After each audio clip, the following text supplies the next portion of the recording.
शराब का, ज्ञानवंत हो सुन ले। अवगुण कहूँ शराब का, ज्ञानवंत हो सुन ले। मनुष्य से पशु करे, द्रव्य गाठी का खोए। नमस्कार, मैं समृद्धि महाजन आप सभी का भारता फर्स्ट पर बहुत बहुत स्वागत करती हूँ। युवा मंच भारता फर्स्ट का ऐसा कार्यक्रम है जहां पर हम युवाओं को प्रभावित करने वाले ऐसे अलग अलग विषयों पर चर्चा करते हैं।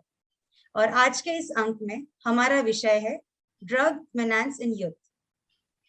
ये विषय जितना महत्वपूर्ण है उतना ही नाजुक भी है। तो इस विषय पर चर्चा करने के लिए हमारे साथ बहुत ही खास मेहमान जुड़े हैं। सबसे पहले मैं स्वागत करना चाहूंगी विपिन पब्बी जी का, जो कि वेटरन जर्नलिस्ट है।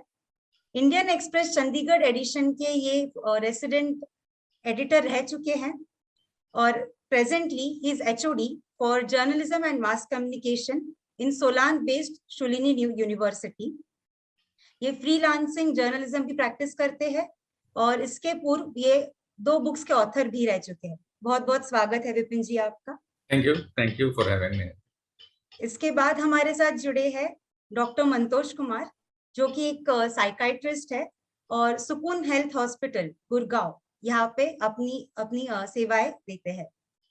और तीसरे हमारे खास मेहमान है निहार जी, जो कि खुद सब्सटेंस अब्यूज सर्वाइवर है और वर्तमान में मुक्तांगन रिहैबिलिटेशन सेंटर, जो कि पुणे में स्थित है, यहाँ पर काउंसलर के तौर पर कार्यरत है।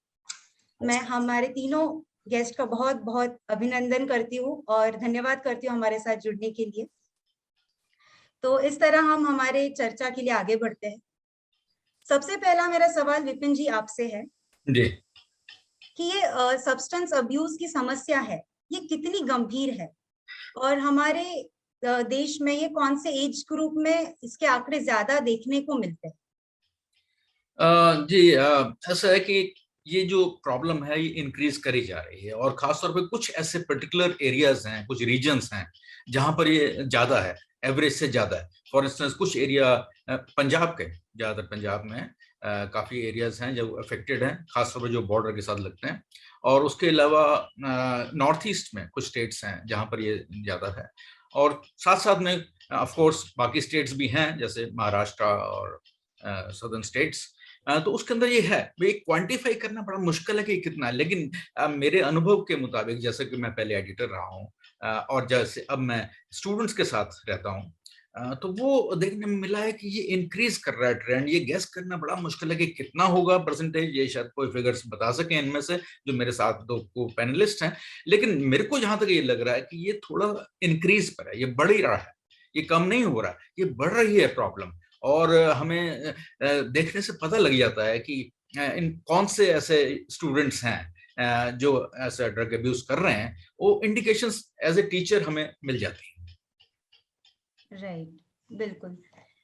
तो मेरा अगला सवाल मंतोष जी आपसे है कि जैसे एज ग्रुप तो खैर हम इतना नहीं कह सकते, लेकिन जब इंसान इस पाथ पे जाता है तो एक साइकोलॉजी क्या रहती है उसके पीछे, और इसमें हमारी फैमिली, हमारे दोस्त, समाज, इनकी क्या भूमिका देखने को मिलती है?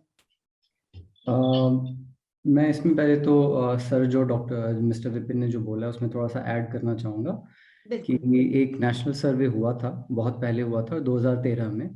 उस 2013 national commission for protection of child rights ने किया था, तो उन्होंने कुछ आंकड़े ज़रूर हमारे निकाले हैं। आपका कहना बिल्कुल सही है, ये क्वांटिफाई करना बहुत मुश्किल है क्योंकि पूरी पॉपुलेशन को कवर कर पाना मुश्किल होता है। तो लेकिन जो उस स्टडी में सामने आया, ये देखा गया है कि 12 से 25 की उम्र के बीच में ये सब्सटेंस यूज शुरू हो रहा है और 12.3 is the average age of onset इस स्टैटिस्टिक्स के हिसाब से। और उनका कहना है कि लगभग 15 से 20% बच्चे पहली बार किसी भी तरह का ड्रग का सेवन इस उम्र में करना शुरू करते हैं। और ये भी देखा गया है कि औसतन जो लड़के हैं वो ज़्यादा सब्सटेंस की तरफ जाते हैं लड़कियों के मुकाबले। और दूसरी तीसरी चीज़ें जो उनमें बहुत कॉमन है कि किस तरह के सब्सटेंस सबसे ज़्यादा यूज़ होते हैं, तो सबसे पहले टोबैको है, जो कि नॉन स्मोकिंग वाले टोबैको प्रोडक्ट्स हैं। फिर उसके बाद स्मोकिंग टोबैको प्रोडक्ट्स, फिर अल्कोहल, फिर आज हम जिसे कैनबिस कहते हैं, मैरिजुआना, और फिर उसके बाद ग्लू जो कि स्निफ करते हैं बच्चे, और उसके बाद फिर हार्ड ड्रग्स जो कि इलिसिट ड्रग्स कहलाता है। ये सारी जो चीज़ थे वो इलिसिट ड्रग्स थी, मतलब कि जिनका गवर्नमेंट के ऊपर थोड़े रेगुलेशंस हैं। बाकी जो सब्सटेंसेज हैं जैसे ओपियोइड्स हैं, हेरोइन हैं, कोकेन हैं, इनके ऊपर गवर्नमेंट ने प्रतिबंध लगा रखा है, बहुत कड़े प्रतिबंध हैं, लेकिन उनकी यूज़ हमारे यूथ में कंपेयर टू द ये जो लिसिट सब्सटेंसेज हैं उनके मुकाबले कम है। जो दूसरा सवाल आपने मुझसे किया है, बहुत इम्पोर्टेंट सवाल है कि कोई भी बच्चा इस तरह के सेवन में क्यों जाता है, हम क्यों ऐसा देख रहे हैं कि आज के वर्तमान कंडीशन में बच्चे ज़्यादा शायद सब्सटेंस की तरफ जा रहे हैं। एक तो जो बेसिक रीज़न है वो तो एक ये है कि हमारा जेनेटिक मेकअप कैसा है, हमारे परिवार में क्या हमारे किसी व्यक्ति को खुद नशा का सेवन का आदत है या नहीं है। अगर वो रीज़न है तो हमारे चांस थोड़े से बढ़ जाते हैं, बच्चों में उनकी अर्ली एज में सब्सटेंस यूज़ करने की एज थोड़ी चांसेस बढ़ जाती हैं। दूसरा आता है कि रिस्क टेकिंग बिहेवियर कैसा है बच्चे में, तो उसकी साइकोलॉजी खुद कैसी है शुरुआत से, क्या वो रिस्क टेकिंग लेना पसंद करता है, तो मतलब उसकी खुद की साइकोलॉजिकल डेवलपमेंट कैसी रही है। तीसरा एक आजकल बहुत कॉमन फैक्टर जो मुझे दिखता है वो पीयर प्रेशर। हम पीयर प्रेशर की वजह से सब्सटेंस में सबसे पहला यूज़ वहीं होता है। आप खुद से जाकर कोई सब्सटेंस नहीं यूज़ करते, आपको वो पहला सिगरेट या पहला कोई तंबाकू कोई पकड़ाता है आपको। तो ये जो पीयर प्रेशर है, एक डिज़ायर है सबको फिट इन करने की सोसाइटी में, अगर मैं ये करूं तो मैं बाकी लोगों जैसा बन जाऊंगा, और वो एक डिज़ायर सब्सटेंस यूज़ की तरफ सबसे पहली बार लाता है। इसके अलावा जो कंडीशंस हैं कि अगर पहले से कोई मानसिक रोग चला आ रहा हो, चाहे वो डिप्रेशन हो, चाहे वो एंजाइटी हो, तो बच्चे कभी कभी इन सब्सटेंसेस के हेल्प से अपने आप को ठीक करने की कोशिश करते हैं। तो ये भी एक रीज़न बनता है जब बच्चा किसी भी तरह के सब्सटेंस की तरफ जाता है। घर में अगर तनाव बना हुआ हो, माँ पिताजी की लड़ाइयाँ चल रही हों, तो उसके लिए ये सब्सटेंस लेना कभी कभी एक निजात बन जाता है, एक सोल्यूशन बन जाता है। तो ये कुछ फैक्टर्स हैं जो कि ड्रग यूज़ की तरफ बच्चे को ज़्यादा प्रेरित करता है। बिल्कुल, बहुत ही अहम चीज आपने हमारे सामने रखी है मंतोष जी। तो अगला सवाल मेरा निहार जी से है कि ये सारे फैक्टर्स हमें मंतोष जी ने बताए, और अक्सर हर एक जो हानिकारक चीज होती है उनके पीछे लिखा रहता है that is it is injurious to health, लेकिन फिर भी उसे कंज्यूम किया जाता है। तो आपके जीवन में ऐसी कौन सी घटनाएं थी जिन्होंने आपको उन तक पहुंचाया, और क्या घटनाएं रही थी वो, आप अगर शेयर करना चाहें। ओके, जैसे डॉक्टर मंतोष जी ने बोला है, काफी हद तक उसी एज ग्रुप में मेरी नशा शुरू हुई। एंट्री सिगरेट से हुई, जो टोबैको रिलेटेड। इसमें एज ग्रुप मेरा उस समय, मेरी एज थी लगभग 15 साल की जब मैंने पहली नशा की। 15-16 साल की उम्र थी। अट्रैक्शन बहुत था, बहुत ज्यादा अट्रैक्शन था। उस चक्कर में मैंने एक सिगरेट का पैकेट खरीदा, एक घर पे एक रूम पे गया, और रात को मैंने वो एक सिगरेट पहली पी ली। अभी तक याद है उस सिगरेट पीने के बाद जो पूरे बदन में हुआ था वो बहुत अद्भुत था। हाँ, मतलब आपको मैं अभी ये नहीं कर रहा हूँ, लेकिन मेरे लिए वो बहुत अद्भुत था, बहुत अच्छा लगा था। जिसको हम लोग किक बोलते हैं, जिसको हाई बोलते हैं, वो जो हाई थी वो बहुत अच्छी लगी मुझे। इमीडिएटली कुछ ही मिनटों में वापस वही हाई के लिए मैंने दूसरी सिगरेट जला ली। दूसरी से मैंने तीसरी जलाई, तीसरी से चौथी जलाई, लेकिन वो हाई मुझे नहीं मिली। रात भर में, हाँ, उस रात को पूरी रात भर में मैंने 20 सिगरेट पी ली। उस दिन से लेके 17 साल तक मैं नशा करते रहा। नशाएं बदलती गई। सिगरेट के बाद सादी तंबाकू खाने के लिए शुरू की, गुटखा खाने के लिए शुरू किया, शराब शुरू हुई, कभी कैनबिस यूज करके देखा। देखिए, जैसे सर ने बोला, डॉक्टर साहब ने जैसे बोला, वैसे ही कुछ इश्यूज मेरे लिए थे। हाँ, आज जब एनालिसिस करता हूँ, उस समय तो कुछ समझ में नहीं आता था, उस समय बस नशा कर रहा हूँ, ये कर रहा हूँ। आज जब ये सारी चीजों में जब मैं सारी अच्छे से देखते हैं तो समझ में आता है यस, कुछ एंग्जाइटी रिलेटेड इश्यूज थे, तो मैं उसको छोड़ ही नहीं पाया। कुछ कुछ समय बीता और वो नशा मुझे मिल ही नहीं रही है, जो नशा मुझे चाहिए। जो मुझे पहले सिगरेट ने नशा दी, वो मुझे कभी वापस मिली ही नहीं। तो मैंने नेचुरली उसको छोड़ने की भी कोशिश की। मैं बहुत बार छोड़ने की कोशिश करता था, लेकिन जैसे ही छोड़ने की कोशिश करता था, वैसे मुझे तकलीफ होने लगती थी।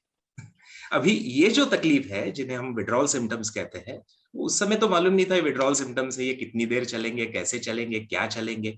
लेकिन इतना तो जरूर समझ में आता था, जैसे ही तकलीफ होती है और मैं नशा करता हूं, ये तकलीफ नहीं होती है। तो बस मैं उसी में उलझा हुआ था, 17 साल तक उलझा हुआ था। तकलीफ क्या होती थी?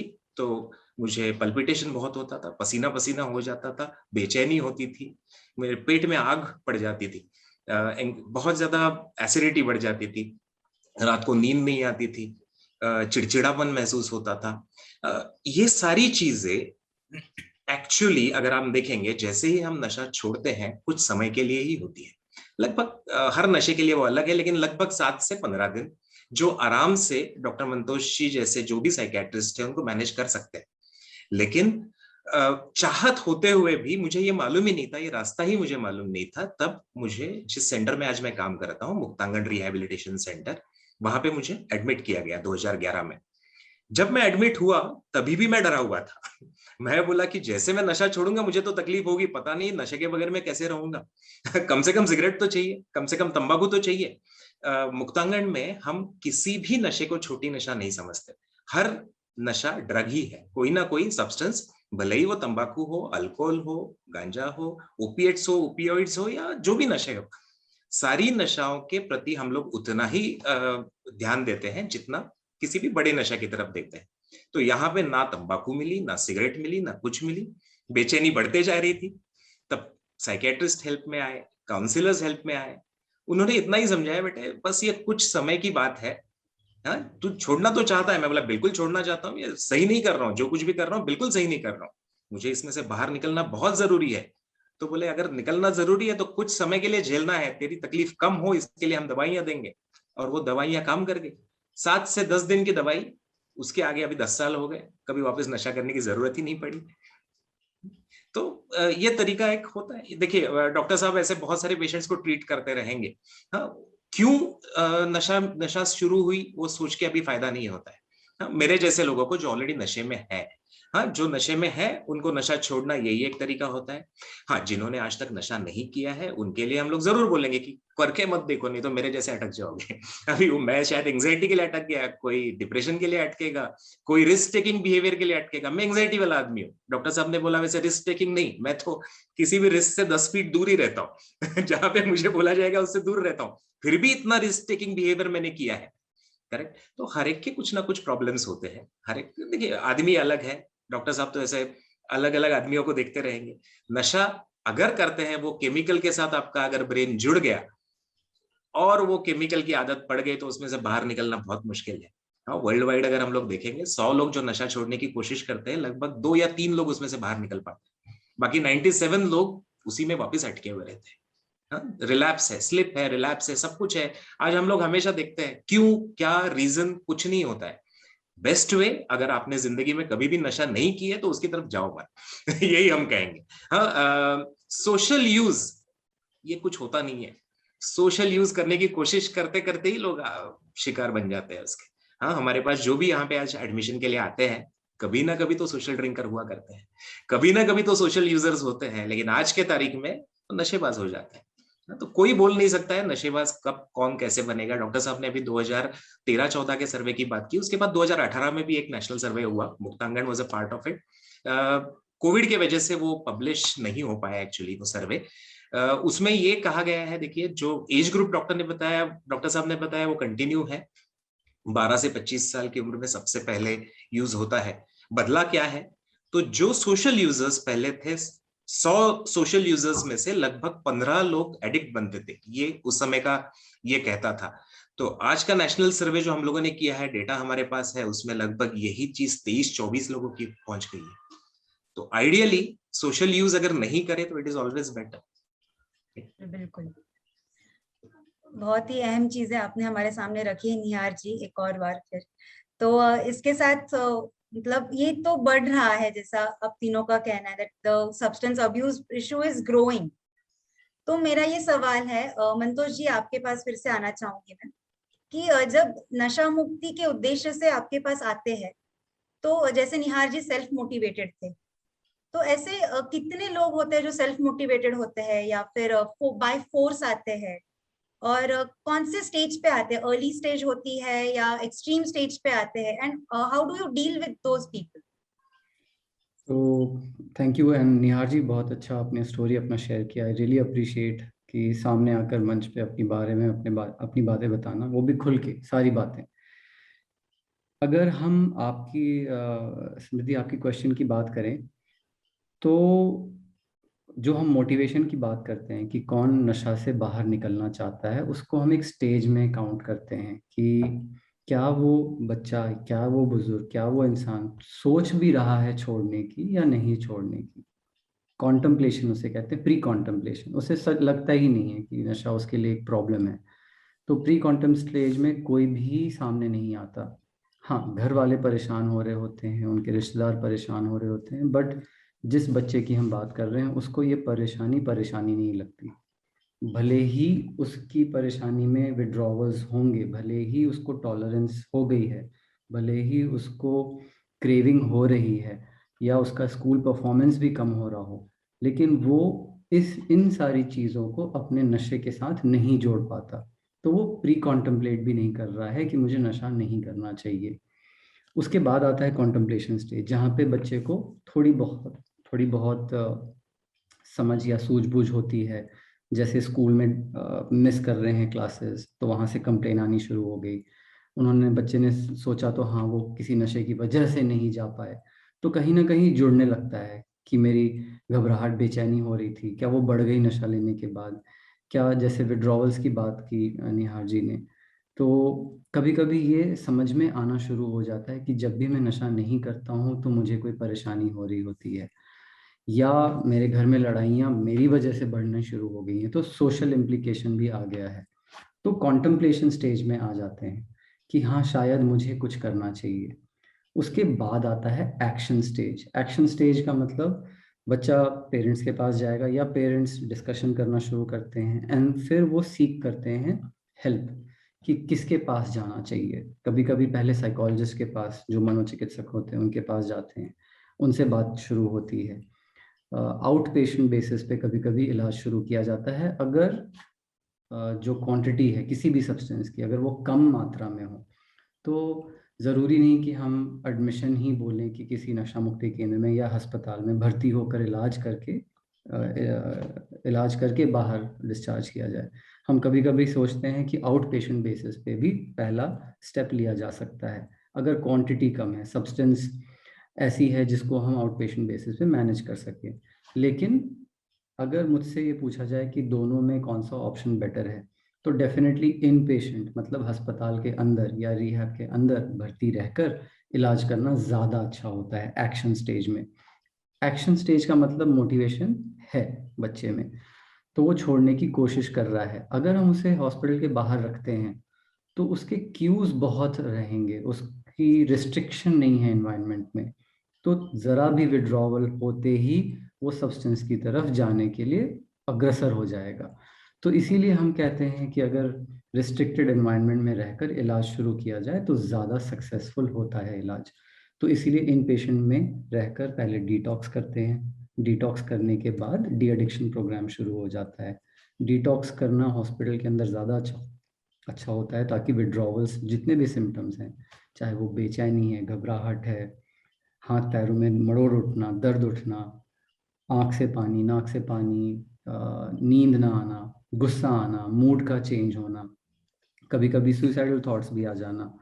सो ये सारी चीज़ें अगर अस्पताल के सेटअप में होती हैं तो बहुत आसानी से मैनेज हो जाती हैं।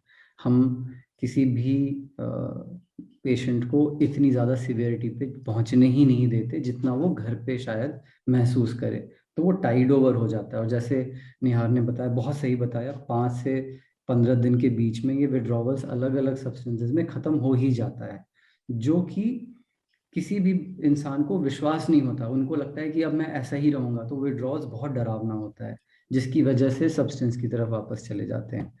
तो इन पेशेंट बेसिस में रहकर इलाज करना ज़्यादा अच्छा होता है। इस एक्शन स्टेज के बाद आता है मेंटेनेंस स्टेज। मेंटेनेंस स्टेज मतलब अब हम इस इलाज को अग्रसर बनाए रखेंगे अस्पताल के बाहर भी। अगर सब्सटेंस यूज बहुत सिवियर रहा है, तब हम कहते हैं कि अस्पताल से उठकर अब आप रिहैब में चले जाओ कुछ महीनों के लिए, ताकि आपका जो मोटिवेशन है वो और स्ट्रांग हो सके, आप और ज़्यादा अपने विचारों में परिवर्तन ला सको, अपनी जितनी भी क्रेविंग्स हैं उनको आप हैंडल कर सको। उनके टेक्निक्स सिखाए जाते हैं, साइकोलॉजिकल टेक्निक्स होते हैं, काउंसलिंग होती है, रिहैब में अलग अलग तरह के प्रोग्राम्स रन किए जाते हैं। कभी कभी ग्रुप प्रोग्राम्स होता है, कभी कभी इंडिविजुअल थेरेपी प्रोग्राम्स होती है। सो अलग अलग लोगों में अलग अलग स्ट्रैटेजी यूज़ की जाती है ना। तो मेंटेनेंस फेज के बाद हम एक्सपेक्ट करते हैं कि ये चलता रहेगा, लेकिन रिलैप्स हम जिसे कहते हैं is also a part of treatment. तो अक्सर ऐसा देखा गया है कि 2 महीने बाद, 4 महीने बाद, साल भर बाद या 3-4 सालों के बाद रिलैप्स होने के चांसेस बहुत हाई होते हैं। क्यों हाई होते हैं? क्योंकि हमारे एनवायरनमेंट में बहुत सारी चीज़ें हैं जो हम कंट्रोल नहीं कर सकते, तो उस वजह से कभी कभी स्लिप होता है। वो किसी भी ड्यूरेशन पे हो सकता है, लेकिन रिलैप्स होना ट्रीटमेंट का फेलियर नहीं है। रिलैप्स होना ट्रीटमेंट का एक पार्ट है। जैसे ही रिलैप्स होता है, वो सारी चीज़ें, सारा प्रोसेस फिर से शुरू किया जाता है, मोटिवेशन को फिर से इन्हांस किया जाता है, फिर से एक्शन स्टेज में लाकर मेंटेनेंस फेज में लाया जाता है। तो ये एक तरह का चक्र है जिसमें हम घूमते हैं, और इससे अल्टीमेटली पेशेंट बाहर आता है और सक्सेसफुली बाहर आता है, but it is an on going process. बिल्कुल, ये साइकिल, और सबसे पहली बात तो प्री कंटेम्पलेट करना ही इम्पोर्टेंट रहता है जी। तो मेरा सवाल विपिन जी आपसे है कि जैसे प्री कंटेम्पलेशन ये एक छात्रा या फिर मतलब विद्यार्थी के जीवन में बहुत इम्पोर्टेंट रहता है, तो ऐसे इसमें क्या कुछ सरकार की भूमिकाएं रही है, कुछ इनिशिएटिव्स है, कुछ अवेयरनेस कैंप्स है, जो जैसे कि मतलब जितना मैंने सुना है कि हर एक सीनियर कॉलेज में काउंसलर जरूरी रहता है इन सब चीजों के लिए, तो ऐसे और कौन से स्कीम्स या फिर इनिशिएटिव्स हमें देखने मिलते हैं सरकार के द्वारा या फिर एनजीओज के द्वारा? मैं तो पहले कॉम्प्लीमेंट करना चाहूँगा निहार को कि इन्होंने इतना साफ शब्दों में सारी चीज़ें कहीं और बताई, काफ़ी आई ओपनर था। और मैं भी खुद भी मैं ये कहना चाहूँगा कि मैं खुद सिगरेट की लत से बड़ा परेशान था। मैंने भी कोई 12-15 साल की उम्र में शुरू किया, और मेरे को 30 साल तक मैं बड़ी कोशिश करता रहा। बड़ा ही मुश्किल था वो छोड़ना। अगर मेरे से सिगरेट छोड़ना इतना मुश्किल था, तो बाकी ड्रग्स का तो मैं क्या ही कहूँ। क्योंकि बहुत सारी चांसेस ऐसे हो गए कि मैं कुछ देर के लिए छोड़ा भी, हफ्ता, 10 दिन, 15 दिन, या कभी-कभी एक आध बार एक साल भी, लेकिन वो दोबारा रिलैप्स होना वो बहुत ज़्यादा हुआ, और मेरे को बहुत मेहनत के बाद मैं छोड़ पाया वो। और अब इस बात को करीब 15-20 साल हुए हैं कि मैंने उसको हाथ नहीं लगाया। हाँ, लेकिन मैं समझ सकता हूँ कि जिसको ये इस तरह की लत पड़ जाए, उसके लिए कितना ज़्यादा मुश्किल है इस अपने आप करना। और उसके लिए जैसे डॉक्टर मंतोष बता रहे हैं कि कई तरह के ऐसे स्टेप्स हैं जो रिहैब कर सकते हैं, जो डॉक्टरी सलाह से कर सकते हैं, या इंडोर रहकर उसकी ट्रीटमेंट हो सकती है। और उन्होंने कहा कि रिलैप्स भी अपने आप में जो क्योर का पार्ट है। तो ये बड़ी अच्छी चीजें हैं जो यूथ को इसके बारे में गौर करना चाहिए। और जहां तक आपने मेरे से पूछा कि गवर्नमेंट्स क्या इनिशिएटिव ले रही हैं, मैं कहूँगा कि यस, इनिशिएटिव्स तो ले रही हैं, लेकिन बहुत ज़्यादा संतोषजनक नहीं है फ्रैंकली। उन्होंने काउंसलिंग सेंटर्स बनाए हैं कई जगह पर। इन्होंने प्राइवेट ऑर्गेनाइजेशंस को भी ड्रग रिहेबिलिटेशन के लिए लाइसेंसेस दिए हैं, या कुछ भी ऐसा जो भी होता है, परमिशन दी। और वहां से जो रिपोर्ट्स आते हैं वो बहुत अच्छे नहीं आते हैं। वहां पर बड़ा अनसाइंटिफिक वे से, अनटेक्निकल वे से कोशिश की जाती है कि इनको ड्रग्स छुड़ाए जाएं, उनको कमरों में बंद रखते हैं, मारपीट करते हैं, चेन करते हैं। इस तरह की जो चीजें हैं वो अवॉइडेबल हैं। उसके बजाय हमें ज्यादा जो टेक्निकल या जो एक्सपर्ट्स हैं इस मामले में, जैसे डॉक्टर मंतोष हैं और ऐसे बड़े संस्थान हैं, जिनको हमें साथ में लेकर चलना चाहिए, साइंटिफिक वे से इसको साथ डील किया जाए। ये सीरियस प्रॉब्लम है, और ये प्रॉब्लम जो है, जैसा कि निहार ने बोला कि बहुत सारे इसके रीजंस हो सकते हैं, बहुत सारे इसके कारण हो सकते हैं, जिनमें से एक कारण डेफिनेटली बहुत बड़ा, और उस उम्र के लिए जहां पर ये कह रहे हैं कि 12.5 साल से 15-16 साल तक होता है, वो पीयर प्रेशर बहुत बड़ी चीज है। उसको हमने कहां पर और कैसे टैकल करना, मेरे को लगता है कि गवर्नमेंट ने उस लेवल पर अभी इतना काम नहीं किया है। स्कूल्स वगैरह में जैसे उस एज के लिए जितनी काउंसलिंग की जरूरत है, और जैसे टीचर्स को ट्रेन करना भी जरूरी है, सिर्फ काउंसलर ही नहीं। मेरे को लगता है कि जो अध्यापक हैं, जो टीचर्स हैं, उनको ट्रेन करना जरूरी है, और साथ साथ में पेरेंट्स को भी इंडिकेशन मिलनी चाहिए कि कुछ समथिंग इज गोइंग रॉन्ग। तो उनको भी चाहिए कि उनको अवेयरनेस स्प्रेड करें, और गवर्नमेंट करे, या जैसे ऑर्गेनाइजेशन हैं अगर प्राइवेट हैं तो वो स्पेशली पेरेंट्स को, और जो खास तौर पे यहाँ पर हर टीचर को पता लग जाता है कि कुछ ना कुछ प्रॉब्लम, तो उनको चाहिए कि उनके पेरेंट्स से बातचीत करें और सोचें कि इसको कैसे करना। सिर्फ डांटने मारने से नहीं होगा, इसको एक कम्युनिटी स्टेप्स लेने पड़ेंगे, उनके दोस्तों को भी इसके साथ स्टेप्स लेने पड़ेंगे, तब ये जो हालत है वो ठीक होगी। तो हमें इसको अर्ली पकड़ने की जरूरत है, जल्दी पकड़ने की जरूरत है, ताकि हालात ज्यादा खराब ना हो। बिल्कुल विपिन जी, सही। एक फॉलोअप क्वेश्चन था मेरा, जैसे ये तो जो करते हैं वो उसके विक्टिम है, ठीक है, लेकिन जो जिनको मोहरा बनाया जाता है ड्रग ट्रैफिकिंग के लिए, अगर ऐसा कोई इंसान है कि वो चंगुल में फंस गया है, तो उसे बाहर निकालने के लिए क्या कोई हमारे पास लीगल रिकोर्स है? ऐसा कुछ है हमारे देश में? तो प्लीज हमें बताएं। नहीं, बिल्कुल, क्योंकि फर्स्ट स्टेप तो खुद की ड्रग एडिक्शन है, और सेकंड स्टेप तो यही है कि क्योंकि आपके पास इतने पैसे नहीं हैं, पेरेंट्स से भी कितने ले सकते हो और कहाँ कर सकते हो, तो वो फिर उस चुंगल में फंसते हैं कि वो पेडलर्स बन जाते हैं, या वो ट्रांसपोर्टर्स बन जाते हैं औरों को लेने के लिए, और इसलिए वो औरों को भी आदतें डालते हैं। तो ये सेकंड प्रोग्रेशन है उसी चीज की। तो ये एक डेंजरस ट्रेंड है, और इससे आगे का स्टेप तो और भी खराब है, जिसके अंदर चोरियां वगैरह भी करते हैं, झूठ भी बोलते हैं, सारा कुछ करते हैं। लेकिन ये जो स्टेप है, इसको रोकने के लिए बहुत जरूरी है कि अगेन वो अवेयरनेस लेवल लाए, और ऑफ कोर्स लॉज हैं गवर्नमेंट के, बड़े स्ट्रॉन्ग लॉज हैं, अगर उन लॉज को फॉलो किया जाए तो अगर किसी को भी बच्चे को इस तरह से है, अगर कोई प्रॉब्लम्स हो रही हैं, तो वो उसके लिए एक्ट्स बने हुए हैं जिसके द्वारा उनके रिहेबिलिटेशन हो सकती है, उनके रिहेबिलिटेशन सेंटर्स बने हुए हैं, और जो लोग ऐसा करवाने के लिए किसी को फोर्स करें उसके लिए बड़े स्ट्रिक्ट लॉज हैं। लेकिन सबसे पहले जरूरी ये है कि उसको आइडेंटिफाई करना, कि प्रॉब्लम को आइडेंटिफाई करना सबसे नंबर 1 स्टेप है। जी बिल्कुल। तो अगर किसी को उस चंगुल से बाहर निकालना है तो वो डेफिनेटली अपने आसपास के किसी पुलिस स्टेशन में जाके कंप्लेन कर सकते हैं, and the police can help them. तो इसके बाद निहार जी, मेरा आपसे एक सवाल है कि आपके जीवन में बदलाव क्या रहा जब आपने एक निर्णय लिया कि मुझे अब नशा मुक्त होना है? उसके पहले और उसके बाद का आपके जीवन में जो आपने बदलाव महसूस किया, वो कैसा रहा?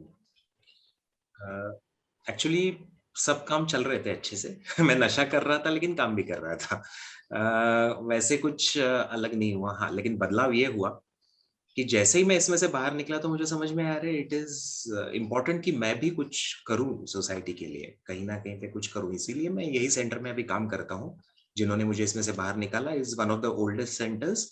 इंडिया के फर्स्ट 2 सेंटर्स है, उसमें से ये सेंटर है मुक्तांगन व्यसन मुक्ति केंद्र। तो मैं उसी के लिए, हाँ, तो मैं उनके लिए ही काम करता हूँ।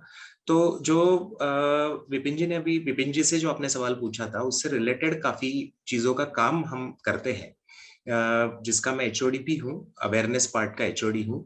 तो ये गवर्नमेंट की तरफ से भी काफी आता है। आपको सच बताऊं तो बहुत सारे जितने भी इरकाज है, गवर्नमेंट ऑर्गेनाइज जितने भी डी एडिक्शन सेंटर्स है, गवर्नमेंट एडेड जितने हैं सेंटर्स, उनको ये सारा एक पार्ट होता है कि कंपलसरी अवेयरनेस करनी है, अपने अपने एरिया के स्कूल्स में जाना है, जो लोग आज तक कभी नशे किए नहीं है ऐसे लोगों को पकड़ के उनमें अवेयरनेस लाना है कि नशा मत करो, because that is most prime important thing. और जो भी उसमें अटके हुए हैं उनको बाहर निकलने के लिए सही रास्ता दिखाओ।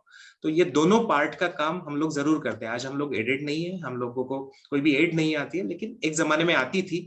और एक जमाने में जो RRTC regional resource training centre जो ये वेस्ट जोन का था, वो हमारे पास ही था। तो हम लोग जितने भी ये एरिया के सेंटर्स थे उनका इंस्पेक्शन भी करते थे। तो उसमें एक पार्ट जरूर रहता है जो गवर्नमेंट की तरफ से नोटिफिकेशन है कि हर एक को कंपलसरी वैसे अवेयरनेस सेशंस भी लेने हैं। तो ये पार्ट भी करता हूं तो अच्छा लगता है। नशा करते समय शर्म नहीं आती थी, तो नशा करता था बोलने के लिए आज शर्म नहीं आती है, लेकिन इसका फायदा दूसरे लोगों को हो इसके लिए जरूर काम करते हैं। तो ये बदलाव जरूर हुआ है। आज जब मैं काम करता हूँ मुक्तांगन के लिए तो बहुत अच्छा लगता है। अच्छा लगता है, देखिए बुरा भी लगता है। ये फेल्यूर्स का, जैसे आपको बताया मैंने कि स्लिप रिलैप्स तो होते हैं। डॉक्टर साहब ने भी बोला, विपिन जी ने भी अपने एक्सपीरियंस से समझाया। बहुत सारे लोगों को अनुभव काफी होते हैं, मतलब दूसरे के अनुभव, दूसरे स्लिप हुए हैं, रिलैप्स हुए हैं, 5 साल के बाद नशा की है, 10 साल के बाद हल्की सी नशा की है, वापस रिलैप्स हुए हैं, ये देख के काफी हो जाता है, वो वापस नहीं पढ़ते हैं। लेकिन किसी किसी को स्वानुभव की जरूरत होती है। हाँ, अनुभव स्वानुभव हम लोग बोलेंगे, दो अलग अलग चीजें हैं। तो ऐसे टाइम पे स्लिप, और जैसे डॉक्टर साहब ने बोला वैसे relapse is a part of recovery. तो वो रिलैप्सेस भी देखने पड़ते हैं, उनमें मोटिवेट, वापस उनको मोटिवेट करना बहुत बार ये बहुत अच्छा काम लगता है। तो यही मेन बदलाव हुआ है। आज मुक्तांगन में जब हम लोग काम करते हैं तो अच्छा लगता है। 200 पेशेंट लगभग हमेशा एडमिट रहते हैं, उनके साथ बात करते हैं, घर वालों के प्रॉब्लम समझने की कोशिश करते हैं, उनको रिहेबिलिटेट करने की कोशिश करते हैं। तो ये जो काम का पैटर्न है मुझे अच्छा लगा। अभी मैं पैसे के पीछे नहीं भाग रहा हूँ, आज भी ऐसा नहीं बोल रहा हूँ कि पैसे नहीं चाहिए, लेकिन पैसे के पीछे हम लोग भागते नहीं है, क्योंकि बेसिक आज अच्छा लगता है कि ये एक नई जिंदगी है। शायद मैं 2011 में यहाँ पे नहीं आता था तो पता नहीं मैं आज जिंदा नहीं होता था। आज छोड़ दीजिए, शायद साल 2 साल में पता नहीं क्या होता था, क्योंकि ऐसी हालत हो गई थी।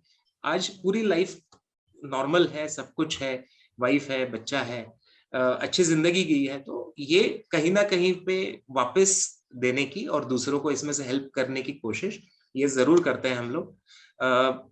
हमारा मुक्तांगन की ओर से एक ही हमेशा ये रहता है कि जब ये मुक्तांगन शुरू हुआ था, बड़े रिनाउंड ऑथर है मराठी के थे, डॉक्टर पू ल देशपांडे, उन्होंने इसके लिए फंडिंग दी थी और ये चालू किया था। तो जब इसका ओपनिंग हुआ था तो उन्होंने कहा था, मैं इसका ओपनिंग तो कर रहा हूं लेकिन मैं कभी नहीं बोलूंगा इसकी तरक्की हो। मैं हमेशा ये चाहूंगा ये बहुत जल्दी बंद हो जाए, और ये बंद तभी होगा जब समाज नशा मुक्त होगा। तो इसके ऊपर काम होना जरूरी है। तो इसके लिए हम लोग जरूर काम करते हैं। ये अलग बात है कि आज सही में एडमिशंस के ऊपर एडमिशंस आती है। लॉकडाउन के टाइम पे कुछ 1-2 महीना बंद रखना पड़ा था, तभी भी इतनी इंक्वायरी आ रही थी, कुछ भी करके एडमिट कर दीजिए, ये टाइप से होता है। मंतोष जी तो हमेशा फेस करते ही होंगे सारी चीजें। नशा बढ़ रही है, लेकिन एटलीस्ट हम लोग हमारा पार्ट जरूर रखेंगे। गवर्नमेंट सप्लाई के ऊपर सोचेंगी, हम लोग डिमांड के ऊपर जरूर काम करेंगे। हम लोग ये कोशिश जरूर करेंगे कि डिमांड ना हो, हाँ, लोग मांगे नहीं कि नशा हो, इसके लिए जरूर काम करते हैं। यही बदलाव हुए हैं और ये अच्छे लगते हैं जी। बहुत बहुत बढ़िया है ये निहार जी। सबसे पहले तो prevention is better than cure, इस पे हम काम मतलब मुक्तांगन जैसे एनजीओस काम कर रहे हैं, अच्छा लगता है सुन के। इसके बाद का सवाल मंतोष जी मेरा आपसे है कि अगर हम किसी को देख रहे हैं एकदम इनिशियल स्टेज में कि वो उस पाथ पे जा रहे हैं, तो साइकोलॉजिकली या फिर हाउ डू वी डील और उनसे अप्रोच कैसे करें कि भाई तुम उधर मत जाओ, दिस इज रॉन्ग, क्योंकि वो एक अलग फेज में रहते हैं and it's very difficult to first hand में उनसे बात करना काफी मुश्किल हो जाता है।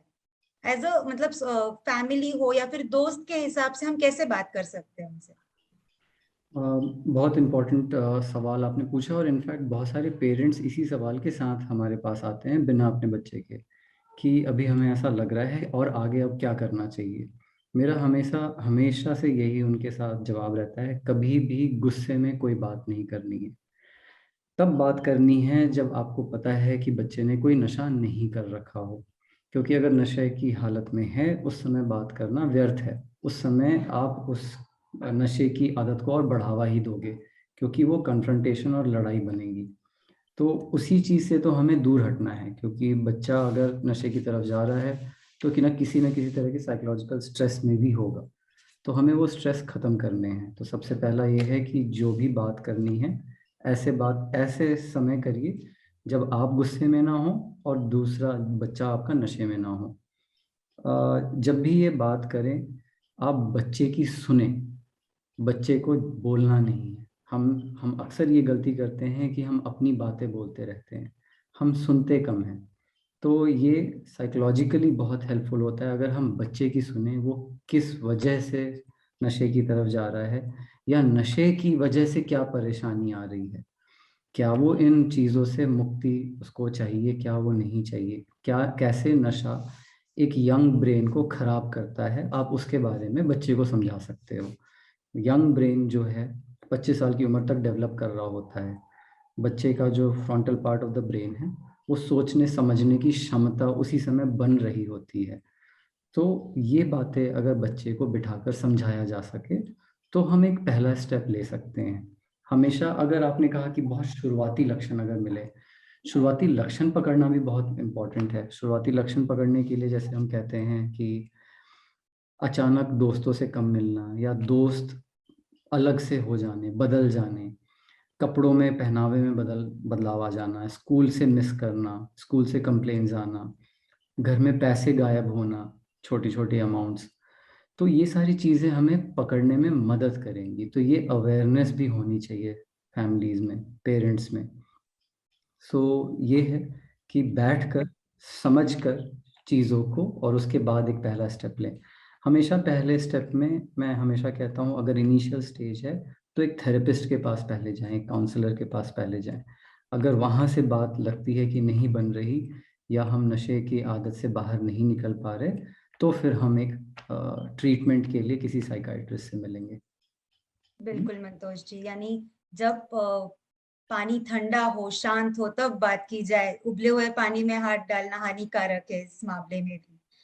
तो जैसा कि निहार जी कह रहे थे, डिमांड वो कम करेंगे और सप्लाई का काम गवर्नमेंट का है कम करना। तो विपिन जी, मेरा सवाल आपसे ये है कि ये जो डिमांड आती है, क्या ये सिर्फ जैसे आपने पहले कहा कि पंजाब जैसे बॉर्डर स्टेट्स है, वहां पे ज्यादा देखने मिलती है, महानगरों में ज्यादा देखने मिलती है, और डिमांड तो चलो ठीक है, लेकिन सप्लाई कहाँ से होता है? नहीं, डेफिनेटली ये अलग अलग तरह के ड्रग्स होते हैं खैर, लेकिन खासतौर पे ये देखा गया है कि जो बॉर्डर स्टेट्स हैं वहां पर ये थोड़ी सी ज्यादा प्रॉब्लम, और जिसके अंदर पंजाब है और कुछ नॉर्थ ईस्टर्न स्टेट्स भी हैं, महाराष्ट्र भी है। तो वो कुछ डेफिनेटली देखा गया कि ये ट्रेंड है। अभी आपने रिसेंटली सुना होगा कि 3000 करोड़ वर्थ का हेरोइन वहां से मिली है, जो कहीं से शिपमेंट आई है। तो इस शिपमेंट के थ्रू भी इस तरह की कंसाइनमेंट्स आती हैं। बाकी कई तरह के ऐसे नशे हैं जो लोकल ग्रो करते हैं, जैसे हिमाचल में, उत्तराखंड में और बाकी जगह पर, वहां पर भी एक ग्रो की जाती है कुछ ऐसी जगह। लेकिन जो ज्यादा थ्रेट है वो है ये जो बाहर से बिग माफिया है, ड्रग माफियाज, वो कंट्रोल करते हैं। और वो उनके यही कोशिश रहती है कि एक तो पहले शुरू में मुफ्त या फ्री दिया जाए ड्रग, और उसके बाद कैसे उनको एज ए कुरियर इस्तेमाल करें, ट्रांसपोर्ट के लिए इस्तेमाल करें। तो एक बहुत बड़े ये गैंग्स हैं जो अलग अलग जगह पर होते हैं, और इसमें कई बार देखा गया कि पुलिस वालों की भी कुछ शाय होती है इसके अंदर। तो ये चीजें जो हैं, इनको कंट्रोल करना, सोशल अवेयरनेस क्रिएट करना, ये बहुत बहुत ज्यादा इंपॉर्टेंट चीज है। और उसके लिए जो पहले भी डॉक्टर मंतोष ने भी बात की है और निहार ने भी, कि इसको शुरू में पकड़ना कहाँ से, और ये जो इंडिकेशंस दे रहा है बच्चा, उसको कैसे पहले तो देखना, समझना कि कैसे उसको कंट्रोल करना है, और फिर उसके बाद ऐसे सर्कमस्टांसेस देखने। जो मेरे को बड़ा अच्छा लगा कि मंतोष जी ने कहा कि जब किसी ने किए हों या किसी उस इन्फ्लुएंस में हो, तो वो कभी ना उसके साथ इस बारे में बात की जाए। लेकिन हमें जो आपका क्वेश्चन था कि ये जो प्रॉब्लम्स आ रही हैं, इनको कैसे टैकल करना है, ये हमें बहुत ही इसके लिए अलग से तैयार करने होंगे प्रोग्राम, और खासतौर पे ग्रुप्स ऐसे जो गवर्नमेंट को तैयार करने होंगे, जैसे SITs होती हैं। जैसे पंजाब में उन्होंने एक स्पेशल इन्वेस्टिगेशन टीम वगैरह बनाई है। तो इस तरह की हमें स्पेशली उसकी तरफ देखना पड़ेगा कि इस तरह की कुछ टीम्स बने जो इसके ऊपर ध्यान रखें, और जो माफियाज हैं, जो ड्रग माफिया हैं, खासतौर पर बड़े कार्टल्स वाले, उन पर बहुत ही ज्यादा स्ट्रिक्ट एक्शन लिया जाए। जी बिल्कुल। तो इसके बाद मैं निहार जी से एक निवेदन करना चाहूंगी कि आप हमारे युवा दोस्तों को एक आपके अनुभव में क्या मैसेज देंगे, क्योंकि एक सोशल टैबू रहता है उस चीज का, रिहैबिलिटेशन के बाद भी वही थोड़ा टैबू बन जाता है। तो सोसाइटी का भी इन लोगों को देखने का तरीका, या फिर खुद इंसान जो है उसको खुद का देखने का तरीका, इन सब चीजों में आप क्या कहना चाहेंगे हमारे व्यूअर्स से? मुश्किल है एक्चुअली ये सवाल, क्योंकि देखिए पहली बात है कि मैं उसमें से गुजर चुका हूँ। तो मैं उसमें से गया हूँ, तो मुझे मालूम है कि मैं तो पहला तो यही हमेशा बोलूंगा कि अगर क्यूरियोसिटी है, कुछ है, तो भी वो केमिकल यूज ही करके मत देखो। That is first thing. कोई भी केमिकल हो, कोई भी नशा हो, करके ही मत देखिए। लेकिन अगर अटके हैं उसमें तो डरिए मत, ऑप्शंस बहुत अवेलेबल है। हाँ, जहां पे आप उसमें से जरूर बाहर निकल सकते हैं। जो भी आपकी दिक्कत है, अभी मुझे विड्रॉल के प्रॉब्लम्स थे, किसी को कोई और साइकेट्रिक इश्यूज हो सकते हैं जो डॉक्टर मंतोष जी ने बताया, किसी को कुछ और चीजें हो सकती है, किसी को और चीजें हो सकती है। जो भी आपकी दिक्कत है, जिसके लिए आप उसमें अटके हुए हैं ऐसा आपको लगता है और छोड़ना नहीं चाहते, आके बात तो कीजिए। उसी से हम लोग उनको प्री कंटेम्पलेशन से कहीं ना कहीं पे आगे लेके जा सकते हैं, उनमें मोटिवेशन बढ़ा सकते हैं। हाँ, वो आप ओपन हो जाइए, आप बात कीजिए। नशा करते समय कुछ नहीं लगता है, नशा छोड़ने के बाद टैबू लगता है। आपको बहुत बार ये देखा है। हाँ, लोग बोलते हैं कि एक बेसिक है जो वर्ल्ड वाइड अवेलेबल है, अल्कोहलिक एनोनिमस, नार्कोटिक एनोनिमस की मीटिंग्स होती है। नशा छोड़ने के बाद आज भी जाता हूं मैं। हाँ, आज अगर मैं यहाँ पे नहीं होता था तो मीटिंग कर रहा होता था वहां पे जाके। अभी शुरू हो गई है पूना में, तो करता हूँ। वहां पे आने वाले 6 महीना हो गया नशा नहीं किया है अभी। तो कल बोल रहा था, अभी यार मुझे यहाँ पे आते समय एक ने देख लिया। अरे भाई, आके आते देख लिया तो क्या हुआ? तो बोले यार उसको समझ में आ जाएगा मैं शराबी हूँ। तो जब नशा कर रहे थे तो कोई नहीं देख रहा था क्या? तो सब कोई देख रहे थे। उस समय वो केमिकल, नशा, शराब ऐसे ब्रेन को कर देती है, उसको कुछ फर्क ही नहीं पड़ता है आजू बाजू में क्या हो रहा है, कुछ रियलाइजेशन ही नहीं होता है। ये सब टैबू तब लगने लगता है जब आप होश में आ जाते हो। हाँ, आप होश में कब आते हो? जब आप नशा छोड़ते हो, ब्रेन नॉर्मल काम करने लगता है। तो अगर आप किसी भी चीज में अटके हैं तो डरे नहीं, फॉलो अप इज इंपॉर्टेंट। जैसे बोला कि relapse is a part of recovery, लेकिन रिलैप्स मुझे होना नहीं है। अगर मुझे होना नहीं है तो मुझे फॉलो अप में रहना पड़ेगा, कहीं ना किसी तरह से कुछ करना पड़ेगा। आज हो सकता है किसी ना किसी को जिंदगी भर कुछ मेडिसिन लेने पड़ते हो। हाँ, ऐसे बहुत सारे लोग हैं जिनको अभी जैसे एंजाइटी रिलेटेड इश्यूज मुझे है, मुझे अभी कभी एसओएस है। हाँ, मुझे कभी मैं जाता हूँ साइकेट्रिस्ट के पास, मिलता हूँ उनको, कभी देते हैं भाई नहीं अभी ये 2 दिन ले ले, इसके बाद आगे नहीं लेनी पड़ी। क्योंकि कुछ ना कुछ साइकोसोमैटिक सिम्टम्स आते हैं तो मैं जाता हूँ।